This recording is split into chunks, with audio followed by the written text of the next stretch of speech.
I came from my father came from my grandfather came from great-grandfather, and so on and so on. So it goes back, until it all goes back to Adam alayhi salam. So then, okay, then Allah created Adam alayhi salam. So if you say, okay, what was before that? You say, well, the jinns were there. What was before that? Allah created the malaika. Before that, then you say, okay, what was before the malaika? Then you say, okay, it's Allah Azza wa Jal. It's Allah Azza wa Jal. There will be a question that the shaitan will put forth. He will say, هَذَا خَلْقُ اللَّهِ فَمَنْ خَلَقَ اللَّهِ. This is the creation of Allah, so who has created Allah? Na'udhu billah. So if you think backwards in time, you think, well, what was there before Allah? But before only comes because you're thinking about time. يا أيها الناس اذكروا نعمة الله عليكم هل من خالق غير الله يرزقكم من السماء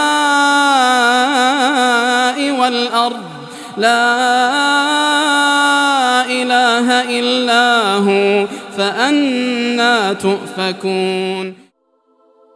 So before Allah Azza wa Jal, there is no before. That question doesn't even exist. There is no such thing before Allah. Allah was there, finished. And that's what we need to say. We can't use the human brain to understand this. Just like if I tell you to lift 10 kilos, if I tell you to lift 10 kilos right now, you can lift 10 kilos. If I tell even a super strong person, you lift with one arm 1000 kg, can you do it? No. If I tell him to do 10,000 kg, can you do it? No. So there's a limit to this, the limit to the muscles. If I say with the eye, how far can I see? Some people can see 1 mile of a distance, some people 3-4 miles of a distance on a clear day. Some people 5 miles. But if I tell him to see with this eye, a human eye, without any binoculars, without any telescope, without anything, to look and to see as far as 100 miles or 200 miles, can the human eye do that?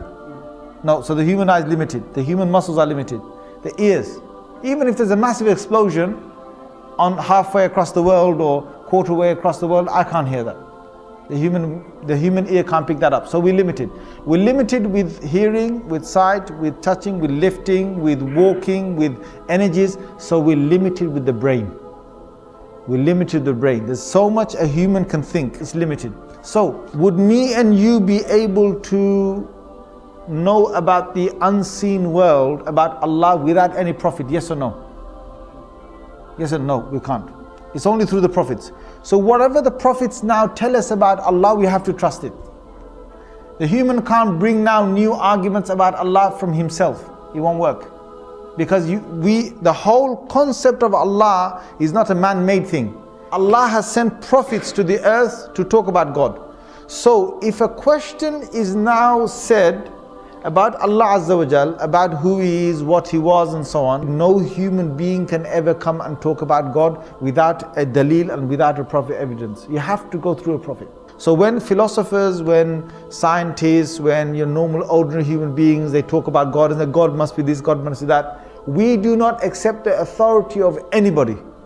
We accept only the authority of the Anbiya, of the prophets, because they were told about God, from God, they were told who God is. So you have to go through them to find out who God is. Anyone else you will take, even if your own brain, you try and understand Allah, then you will fail.